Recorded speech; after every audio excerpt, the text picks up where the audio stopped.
بسم اللہ الرحمن الرحیم۔ نوجوانوں کے لیے نہج البلاغہ کا 17واں حصہ لے کے آپ کی خدمت میں حاضر ہیں، اور آج کا ہمارا عنوان ہے جناب امیر المومنین کی 28 نصیحتیں۔ مرکز افکار اسلامی کا شائع شدہ نہج البلاغہ، اس کے صفحہ 727 سے آپ کی خدمت میں کچھ جملات پیش کرنے ہیں۔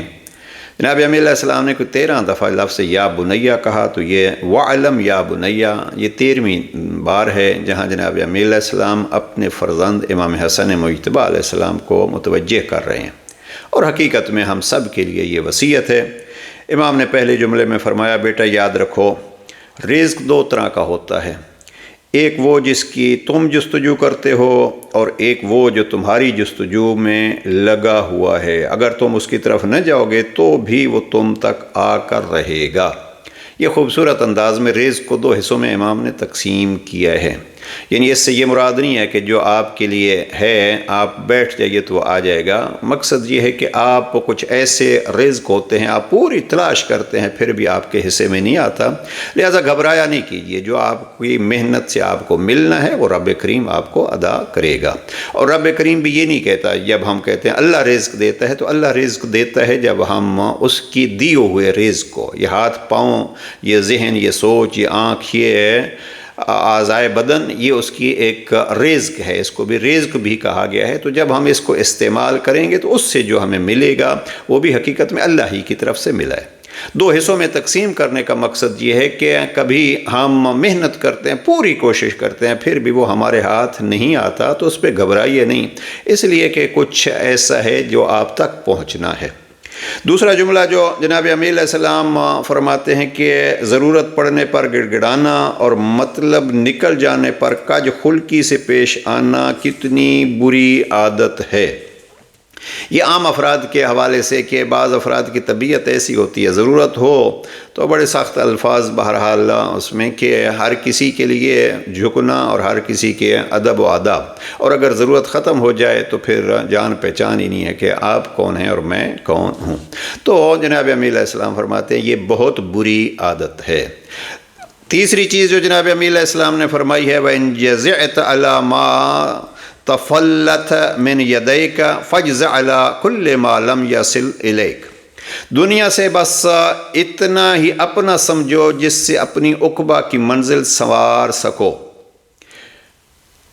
وہی آپ کا حصہ ہے، باقی کسی کے حصے میں آئے گا۔ جو آپ کسی کے لیے چھوڑ جاؤ گے وہ کسی کے لیے رہ جائے گا۔ تو اس حوالے سے آپ اپنی اس جو ساتھ لے جانا ہے اور جس کو آپ نے وہاں استعمال کرنا ہے دیر پا زندگی میں، اس کی کوشش کیجئے، جو آپ سے رہ جائے گا وہ کسی کا ہوگا۔ اگلے جملے میں امام فرماتے ہیں کہ اگر تم ہر اس چیز پر جو تمہارے ہاتھ سے جاتی رہے واویلا مچاتے ہو تو پھر ہر اس چیز پر رنج و افسوس کرو کہ جو تمہیں نہیں ملی۔ انسان کے ہاتھ میں کچھ ہے وہ چلا جاتا ہے اور کچھ ہاتھ آیا ہی نہیں ہے، تو گویا امام فرماتے ہیں دونوں برابر ہیں، اور اگر ہاتھ نہ آنے والی شے پہ رویا جائے تو پھر انسان ساری زندگی روتا ہی رہے۔ لہذا جو اللہ نے عطا کیا ہے اور جو آپ کی محنت سے آپ کو ملا ہے اس پہ شکر کیجئے اور اس کو کافی سمجھیے۔ اسی کو جو دوسرے الفاظ میں جناب امیر علیہ السلام نے قناعت کہا ہے۔ اگلے جملے میں امام فرماتے ہیں کہ موجودہ حالات سے بعد کے آنے والے حالات کا قیاس کرو۔ آج ہمارے حالات کیسے ہیں، ہم کس روش پہ چل رہے ہیں، یا لوگ ہمارے ساتھ کس روش پہ چل رہے ہیں، اسی سے آگے بھی دیکھو۔ یعنی زمانہ ایک جیسا ہے، ایسے نہیں ہے کہ آپ کے ساتھ آج زیادتی ہو رہی ہے تو کل سارے آپ کے ساتھ ایک پاکیزہ سلوک کریں گے، یا آج آپ کے ساتھ کوئی اچھا سلوک کر رہا ہے اور کل پھر آپ یہی توقع کریں کہ ہر کوئی میرے ساتھ اچھا ہی سلوک کرے گا۔ تو یہ نہیں ہوتا، بلکہ ممکن ہے آج کچھ ہے کل کچھ ہے، لہذا یہ زمانہ بدلتا رہتا ہے۔ پھر امام فرماتے ہیں ان لوگوں کی طرح نہ ہو جاؤ کہ جن پر نصیحت اس وقت تک کارگر نہیں ہوتی جب تک انہیں پوری طرح تکلیف نہ پہنچائی جائے، کیونکہ عقل مند باتوں سے مان جاتے ہیں اور حیوان لاتوں کے بغیر نہیں مانا کرتے۔ یہاں امام علیہ السلام نے نصیحت کو قبول کرنے کے لیے کہ نصیحت کو عقل سے قبول کر لیجئے، لاتوں سے اور سختی سے نصیحت قبول کر لینا یہ کوئی عقل مندی نہیں ہے اور یہ انسان کا تقاضا نہیں ہے، یہ بلکہ امام فرماتے ہیں حیوانوں کا سلسلہ ہے کہ ان کو مار کے منوایا جاتا ہے۔ ٹوٹ پڑنے والے غموں اندوہ کو صبر کی پختگی اور حسن یقین سے دور کرو۔ یہ اگر فرصت ہو تو اس پہ ایک پورا سیشن ہو سکتا ہے، اور جناب امیر علیہ السلام فرماتے ہیں کہ غموں کو دور کرنا ہے تو غموں کو دور کرنے کا ایک بہترین ذریعہ صبر اور حسن یقین، اس اللہ پہ یقین کیجئے کہ وہ ہمیشہ اچھائی ہی کرتا ہے۔ آپ زیادہ سے زیادہ تکلیف میں ہیں، یاد رکھیے وہ جناب ایوب کو بھی امتحانات سے گزار کے پھر ان کو کیا دیا، جناب ابراہیم کو کن کن امتحانات سے گزارا اور کن کن بلندیوں تک پہنچایا۔ لہذا جب مشکلیں آتی ہیں تو ان کو صبر کے ذریعے سے اور حسن یقین کے ذریعے سے قبول کیجئے۔ جوانوں کے لیے خصوصیت کے ساتھ اگلا جملہ جناب امیر علیہ السلام فرماتے ہیں کہ جو درمیانی راستہ چھوڑ دیتا ہے وہ بے راہ ہو جاتا ہے۔ علی علیہ السلام نے مختلف مقامات پر نہج البلاغہ میں اس طرف توجہ دلائی ہے، اور وہ کیا ہے کہ ہر شے میں حد اعتدال، درمیانہ مقام رکھیے۔ اگر انسان اپنی زندگی میں مثلا کسی سے دوستی کرنی ہے تو بالکل ایک آخری حد تک نہیں چلے جائیے، جیسے جناب امیر علیہ السلام فرماتے ہیں کسی سے دوستی کرو تو اتنی کرو کل الگ ہونا ہے تو الگ ہو سکیں، کسی سے دشمنی کرو تو اتنی کرو کہ کل اکٹھا ہونا پڑے تو ہو سکیں۔ اسی انداز سے زندگی کے باقی امور کو بھی جناب امیر علیہ السلام نے اعتدال کا درس بار بار دیا ہے، درمیانی روش چلو، اس کو ہم کہتے ہیں افراط و تفریط سے کام نہ لو۔ آگے امام فرماتے ہیں دوست بمنزلہ عزیز کے ہوتا ہے، اور سچا دوست وہ ہے جو پیٹھ پیچھے بھی دوستی کو نبھائے۔ اب یہ دوستی ایک امام علیہ السلام کا ایک بڑا مہم اور پسندیدہ گویا موضوع ہے، اس لیے کہ دوستی ہی انسان کو کمالات تک بھی پہنچاتی ہے اور دوست ہی انسان کو ذلت تک بھی لے جاتے ہیں۔ تو امام فرماتے ہیں کہ یہ ایک سچا دوست وہ ہے جو پیٹھ پیچھے بھی دوستی کو نبھائے۔ ہم کہیں عرض کر رہے تھے جناب امیر علیہ السلام فرماتے ہیں کہ ظاہراً اسی فرمانے میں کہ دوست کو سچی سچی سناؤ، اس کو اچھی لگے یا بری لگے۔ تو دوست حقیقت میں ایسا ہی ہوتا ہے جو آپ کو پیار بھرے انداز سے آپ کی کمزوری بتلاتا ہے، اور وہ دوست جو آپ کے سامنے بڑی محبت بھری باتیں اور پیچھے کچھ اور باتیں کرتا ہے تو وہ حقیقت میں دوستی نہیں ہے۔ آگے امام فرماتے ہیں ہوا و ہوس سے زحمت میں پڑنا لازمی ہے۔ بہت سی جو لالچ کرتا ہے اور خواہشات رکھتا ہے، ان خواہشات کو پورا کرنے کے لیے پھر بعض اوقات ذلت آمیز قدم بھی اس کو اٹھانے پڑتے ہیں، مثلا دوسروں کی خوشامد کرنی پڑتی ہے۔ بہت سے قریبی بیگانوں سے بھی زیادہ بے تعلق ہوتے ہیں اور بہت سے بیگانے قریبیوں سے بھی زیادہ نزدیک ہوتے ہیں۔ یہ ایک امام کا مشہور جملہ ہے، اور بعض اوقات ہم نے دیکھا ہے کہ افراد کے قریبی یا رشتہ دار چھوڑ جاتے ہیں تو وہ گویا ایک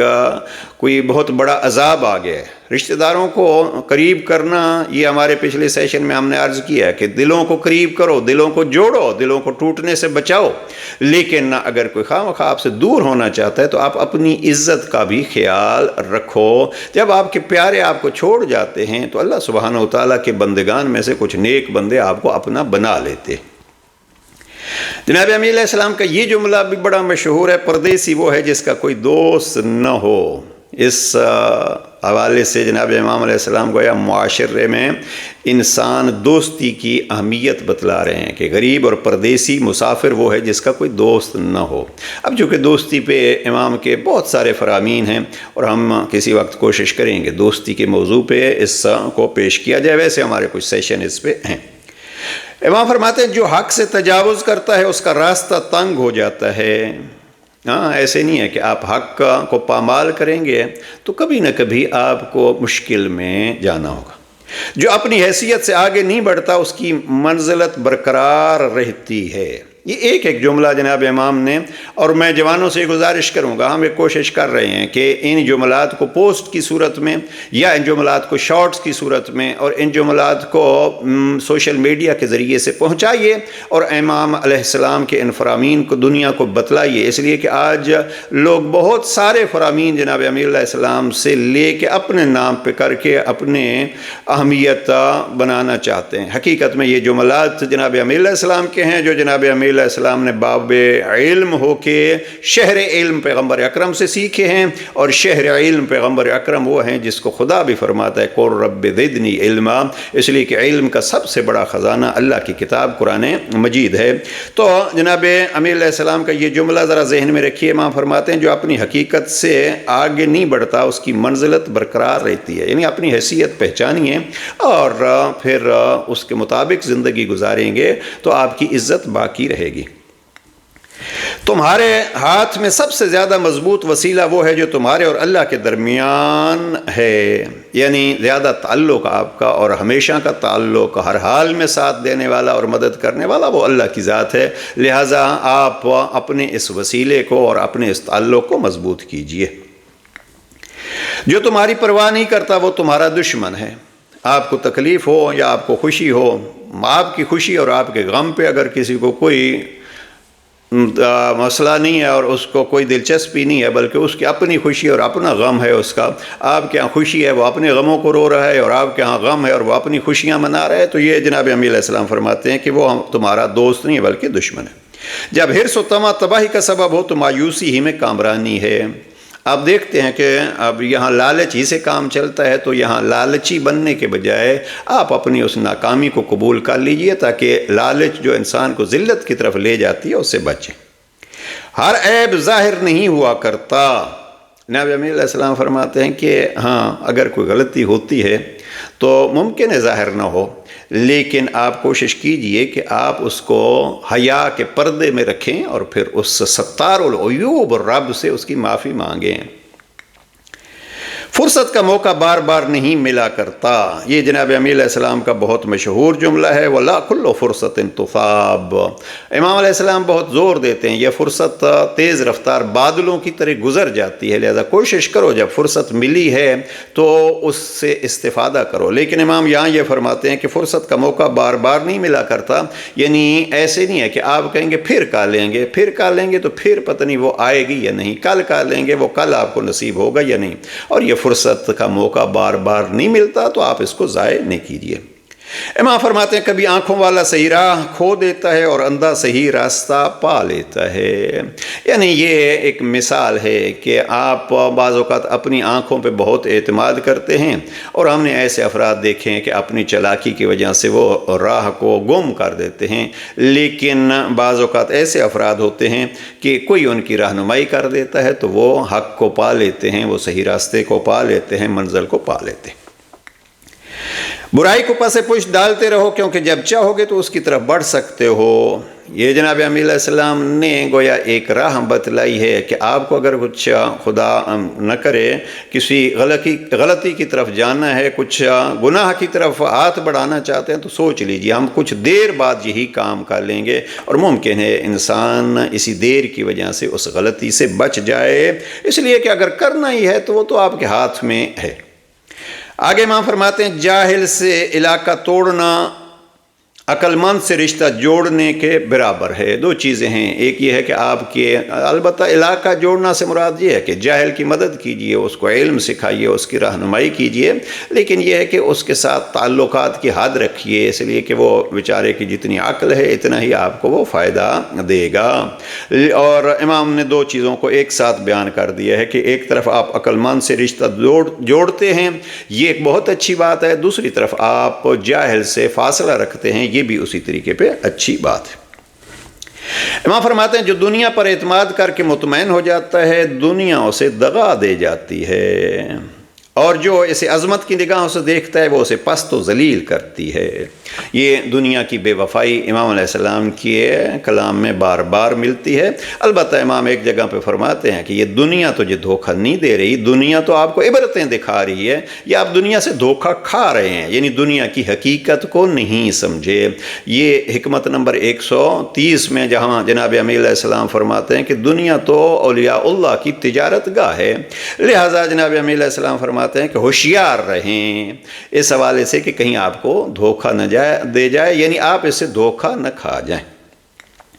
ہر تیر انداز کا نشانہ ٹھیک نہیں بیٹھا کرتا، یہاں جناب امیر علیہ السلام فرماتے ہیں آپ ایک کوشش کرتے ہیں اور کوشش وہ کامیاب نہیں ہوتی تو گھبرائیے نہیں۔ بعض اوقات ہر تیر انداز، بڑے بڑے تیر انداز، ان کے تیر نشانے پہ نہیں لگتے، یعنی آپ کے ہر خواہش، آپ کی ہر تمنا پوری نہیں ہوتی۔ اگر پوری نہیں ہوتی تو اپنی کوشش کو بھی نہیں چھوڑیے، اور یہ نہیں ہے کہ آپ مایوس ہو جائیں۔ جب حکومت بدلتی ہے تو زمانہ بدل جاتا ہے، یہ دونوں طرف سے، خود حکمرانوں کے لیے بھی اور عوام کے لیے بھی۔ حکومتیں بدلتی ہیں تو زمانے بدلتے رہتے ہیں، لہٰذا اگر حکومت انسان فقط اس خالق کی مانے تو پھر حکومتیں بھی بدلتے ہوئے سوچیں گی ہمارا حقیقی حاکم اللہ ہے، اور پھر زمانہ بھی اپنے حساب سے رہے گا۔ لیکن حقیقت یہ ہے کہ حکومتیں بدلتی ہیں تو پھر عوام کے حالات بھی بدلتے ہیں۔ امام فرماتے ہیں راستے سے پہلے شریک سفر اور گھر سے پہلے ہمسایہ کے متعلق پوچھ گچھ کر لو۔ یہ بہت مہم جملہ ہے، اس کو آپ یوں بھی کہہ سکتے ہیں کہ آپ کا ساتھی کون ہے، اور اس کو شادی کی زندگی میں بھی آپ اگر ایک سفر کرنا چاہتے ہیں تو پہلے جو ہے وہ شریک سفر کو دیکھیے اور اس کے متعلق سوچ بچار کر لیجئے، اس لیے کہ زندگی ایک طویل سفر ہے، اور اس میں سفر میں پھر ہم کیا دیکھتے ہیں اور خدا کیا دیکھتا ہے؟ خدا دیکھتا ہے کہ وہ جو آپ کا شریک سفر ہو وہ اللہ کے بندگان میں سے، اللہ کی کنیزوں میں سے ہو۔ اگر اللہ اس کے ذہن میں ہے اور اللہ کو وہ مانتا ہے تو پھر آپ کو تکلیف نہیں دے گا۔ آگے امام فرماتے ہیں، اور یہ آخری جملات ہیں، امام فرماتے ہیں خبردار اپنی گفتگو میں ہنسانے والی باتیں نہ لاؤ اگرچہ وہ نقل قول کی حیثیت سے ہوں۔ یہ ایک بہت ساری کمزوری ہے محافل کی، اور جناب امیر علیہ السلام نے مزاح کی ایک حد مقرر کی ہے، اور امام فرماتے ہیں کہ آپ دوسروں کو ہنسانے کے لیے باتیں زیادہ نہ کرو، اور ایسی باتیں مت ان کو طول دو، بلکہ اس حد تک بھی امام نے کہا ہے کہ کل آپ کسی کا کوئی واقعہ نقل کرتے ہیں، کسی کی بات نقل کرتے ہیں ہنسانے کے لیے، تو یہ بھی صحیح نہیں ہے۔ ہمارے ہاں ایک سلسلہ وہ ہے لطیفوں کا، اور وہ سمجھا جاتا ہے کہ یہ لطیفے جو ہیں وہ فقط ہنسانے کے لیے۔ لطیفے بھی ایسے ہوں کہ جو انسان کے اپنے مقام و منزلت کے اعتبار سے ہوں۔ تو یہ ہیں وہ جملات جن کو ہم نے 28 جملات کو انتہائی تیزی کے ساتھ آپ کی خدمت میں عرض کیا ہے۔ پروردگار ان پر عمل کرنے کی ہمت و توفیق عطا فرمائے۔ والسلام علیکم ورحمۃ اللہ۔